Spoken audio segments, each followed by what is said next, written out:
Hey, folks, welcome to the show. My guest this week, Jake Tapper, host of The Lead with Jake Tapper on CNN and State of the Union. He's got a great book out. He's a New York Times bestselling author, and the book is Race Against Terror, Chasing an Al-Qaeda Killer at the Dawn of the Forever War. It is a fascinating read. It's nonfiction, but it reads like a thriller, and it centers around a terrorist by the name of Spin Ghul, who was tracked down and tried and convicted by prosecutors and forensic investigators. It's a remarkable story. And we pick up the conversation with Jake talking about Spin Ghul. I love those shows like CSI and Cold Case and Law and Mhm. Order. When I love hearing about how the clues are, how the evidence is found to put somebody away, and so that's what really was interesting to me about it. Spin Ghul's story is he was raised in Saudi Arabia and just recruited into terrorism, as happens so often to young men in that part of the world. Uh, it's interesting because in the book you sort of there's some really great detail, and the book is really three genres for me. It's historical nonfiction, it's a thriller, as you just mentioned, because the Italians are holding him for a certain period of time.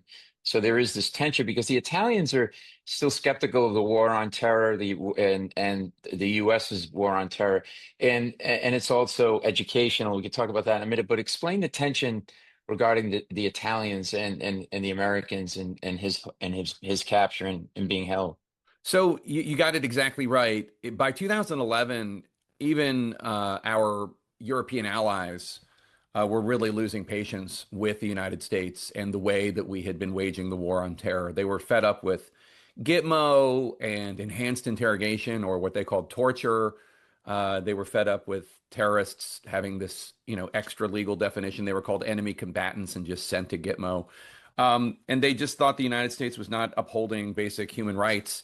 And in fact, right before the Italians picked this guy up, this terrorist up, and reached out to the U.S., the Italians had put a bunch of Americans on trial, a bunch of CIA operatives and military officials for what they called kidnapping, what the U.S. called extraordinary rendition, which is when the U.S. would go into another country, take a terrorist, and whisk him out of the country, an accused terrorist, I should say.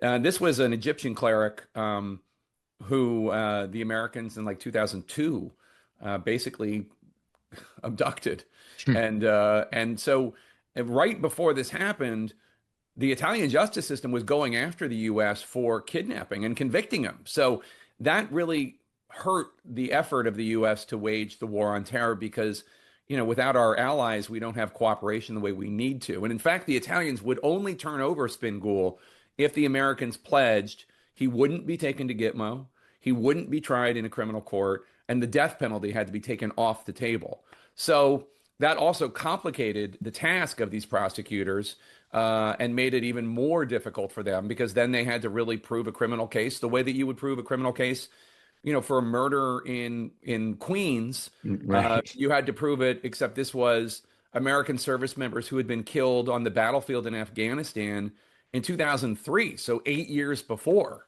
Um, Unbelievable. that made it more Yeah. challenging. Yeah. Yeah, and they found a Quran with his fingerprints on it in the battlefield. It seemed really incredible, like the level of detail.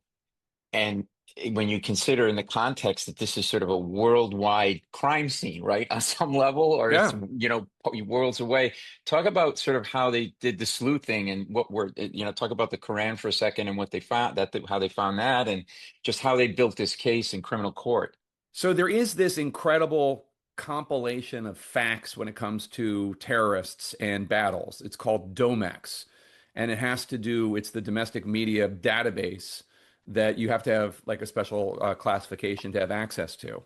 And once they figured out which battle it was that Spin Ghul had participated in, which ambush it was on American service members, um, they were able to use some of these interesting characters in the military and that I introduce in the book to try to figure out what evidence is there, what battlefield evidence is there, and then once they saw photographs of things that had been taken from the battlefield, they then had to try to track all those items down.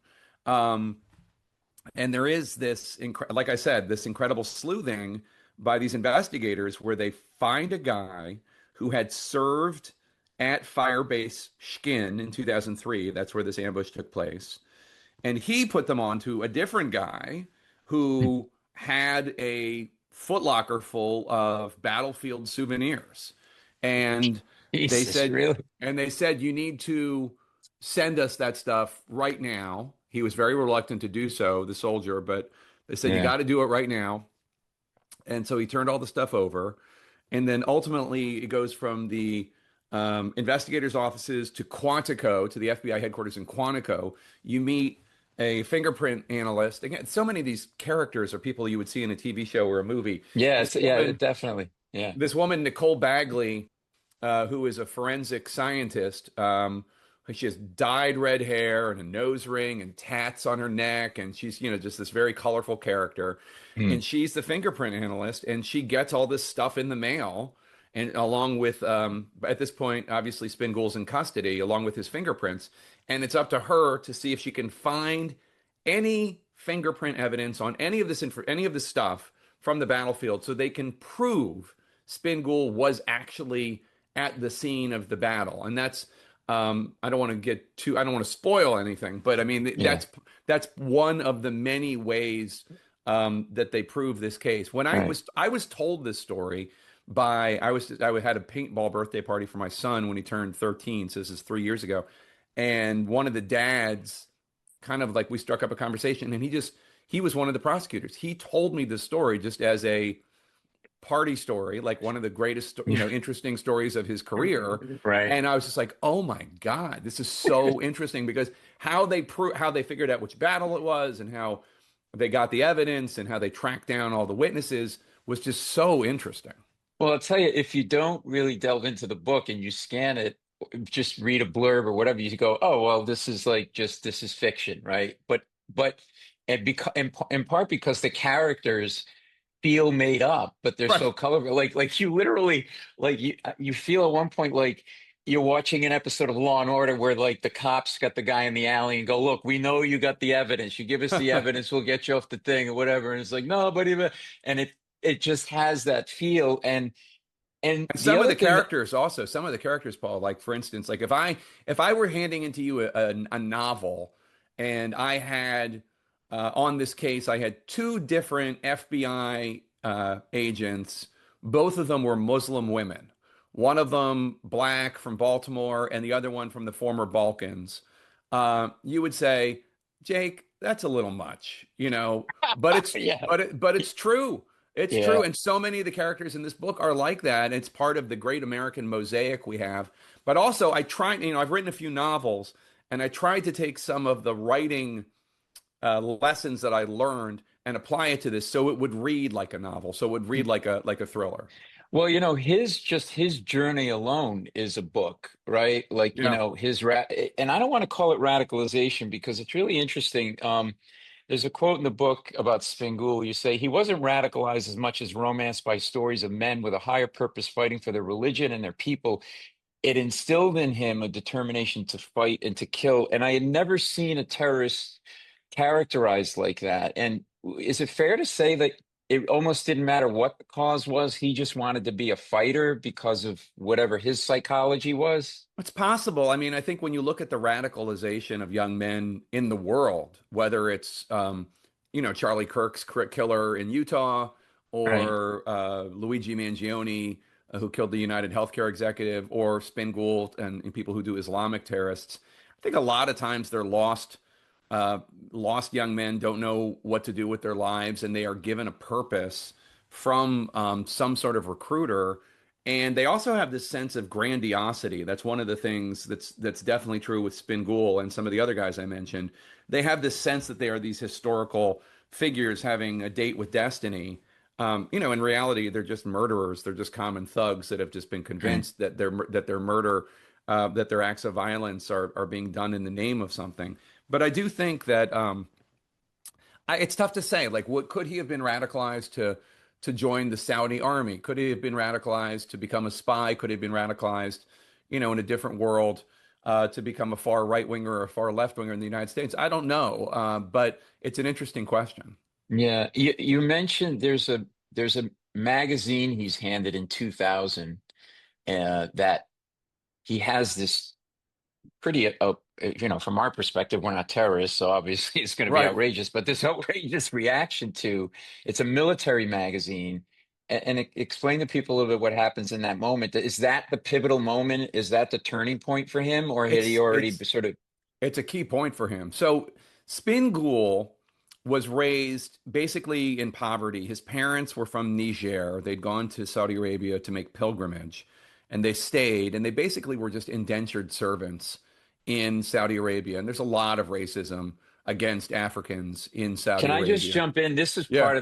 This is a part of the book that was educational for me in terms of that sort of class structure. I mean, I understand that it exists everywhere, but like the level of sort of disparity Oh and the yeah. way the blacks were treated was pretty eye-opening. Like Yeah. yeah, yeah. There was racism against Spin Ghul at the terrorist training camps, and Spin Ghul was, very black Which, from which, Niger. by the way, blew my mind. Like Yeah, terrorists racist or terrorists. Yeah, racists are like, that seems a no. little like His a nickname, little. his nickname means the white rose in Pashto. That's what Spin Ghul means, the white rose in Pashto, and they're calling him that Right. because he was so dark. So I mean, it's that kind of humor, Yeah. if you can call it that. Anyway, so Right. he in the 90s in Saudi Arabia, he is raised on the legendary stories of holy warriors, mujahideen, who are defeating the Soviets in Afghanistan, who are fighting the Russians in Chechnya. And so he is, these people, these legendary mujahideen are like what you and I were raised thinking about sports heroes, right? And actors or whatever. Yeah. Yeah. And so at one point, somebody shows him this magazine and he says, we should get this. And this is pre 9/11, as you note.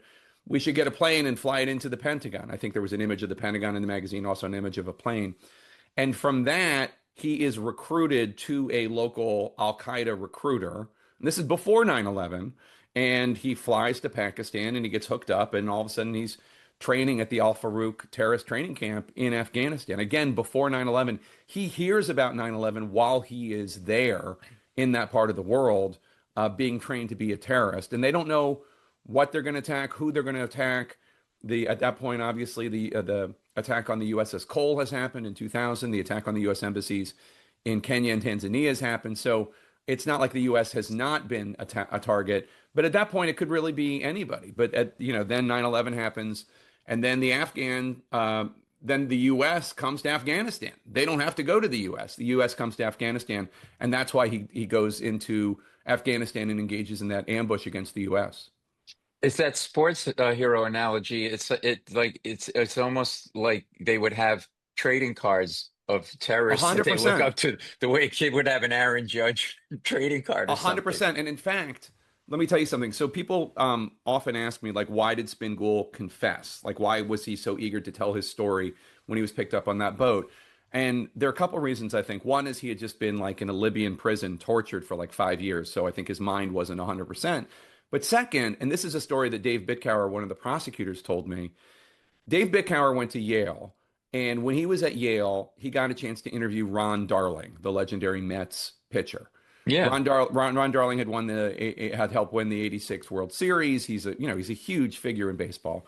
But Bittkower wanted to ask him about when he was at Yale when he pitched a no hitter. And Ron Darling remembered every detail of that day when he pitched a no hitter, even though he had gone on to do such bigger, greater things. He remembered the no hitter. And to Bittkower, Spin Ghul confessing and telling his story was like Ron Darling telling his story. Wow. This is the best day of this guy's life, telling about his career in terrorism. So he He's was got to get eager. it out. Yeah, he Yeah, wants to yeah. tell everybody. And especially if you consider his background, what he comes from nothing, indentured servitude, essentially. Like Yeah. this is his moment, and there's no one to go. Maybe you should nix some of that Right. kind. It's Well, in like, fact, when he's no, picked no, up, wait, you got to hear this. Then I went over and did like he's going exactly, crazy, he right? wants to tell everybody when he is first when an Italian Green Beret asks him about his how he got the bullet scar on his arm when he in the middle of the Mediterranean Sea in 2011. He's on a refugee boat And Spin Ghul's very eager for everyone to know he does not belong with these refugees. He is with Al-Qaeda. He's a much bigger deal. So that's part of Um, it also. you talk about civilian court and trying this in civilian court versus Gitmo, and you said in a recent interview that you think America would have been less safe if it had been tried in Gitmo, and in fact, he was asking to be tried in Gitmo. Yeah. Um, Well, he wanted to it, be it, tried at The Hague. He thought he was such a big deal. He should be yeah, going to the he wanted. International Criminal Court. Yeah. Explain to folks a little bit why the civilian court was sort of it was almost in a way a watershed moment in terrorist prosecution, but why Gitmo Sure. would not have been as good an option for all of us. So this is Spin Ghul to this day is the only foreign terrorist tried in a U.S. criminal court for killing U.S. service members abroad. It had never happened before, and it has not yet happened since, although there's going to be another attempt to do it with one of the conspirators from the Abbey Gate bombing. That guy, a terrorist named Jafar, is in a Hmm. prison in a jail in Virginia right now. I don't really have a position theoretically on which is better, a criminal court or a military tribunal. But I Hmm. will say that criminal courts at this point have successfully prosecuted more than 600 terrorists. And the military courts, the military tribunals set up after 9/11, have only resulted in two convictions and nine plea deals. And so it hasn't really been hugely successful. And it's completely speculation, but I think if Spin Ghul had been picked up 3 years earlier during the Bush years, he would have been sent to Gitmo. And I think it's very likely that ultimately he would have been freed. And the reason I think that is because there wouldn't have been this intense investigation and this accumulation of evidence against him. And theoretically in this, in this very speculative Earth 2 that I'm talking about, Hmm. Spin Ghul, like 10 years into it, they're trying to empty it out. Somebody would have said, well, we don't even have any evidence on this guy. He just says he did this. We don't even know if it's true. And they would have just shipped him out to Niger or Saudi Arabia or wherever. And then Hmm. he would have gone and tried to kill as many Americans as possible because that's his Right. life's mission. So I just think that because this doesn't spoil the book, but because Spin Ghul is now in a supermax for the rest of his life, I think that that makes us safer than what probably would have happened if he had just been sent to Gitmo, because they're really making an effort. The government's making an effort to get rid of these people as much as possible. I think there are only like 15 left, and they'll probably never leave. Mm. Just as we wrap up, that leads into something I wanted to ask you about the approach on terror, the Bush administration versus Obama versus Trump, and just touch on that a little bit for a moment for folks from your perspective and your experience and research. I think right now we're kind of like in a consensus place where Gitmo has remained closed, even though to terrorists, even though Trump has, there were 4 years of Trump and there's another 9 months of Trump, and he has not reopened it to terrorists. Um, and I think that we're kind of like in a place where there is this consensus view. It's not Bush, it's not Obama, it's its own middle ground. When Obama tried to bring Spin Ghul over for prosecution in a criminal court, it was hugely controversial. People did not want it to happen. Politicians acted as if he and other terrorists that they wanted to bring from abroad, they acted almost as if they were like, imbued with these like superhuman powers like Thanos and would be able to like come into Manhattan and easily escape from prison and kill people. But when Trump earlier this year announced that they had captured one of the guys from Abbey Gate and they were bringing him to the US for prosecution, there was not even any reaction. So I think that there has been some consensus view that trying these guys in criminal court, if a case can be made, actually is a good idea. And that's why the Spin Ghul case was so important and so radical for its time. Mm. Well, it's great to have you on. Absolutely terrific book. It's a great read. You learn a lot. Another time maybe we'll talk about just the terrorist training is pretty it's pretty Yeah, exhaustive and intense. It's amazing. very The much. book is Race Against Terror: Chasing Al-Qaeda Killer at the Dawn of the Forever War. Jake, great to have and enjoy all of your work on CNN. Keep up the good work. It's great to have you on. It's good to see you at the Late Show recently. We'll talk soon. Sounds great, Paul. Thank you so much.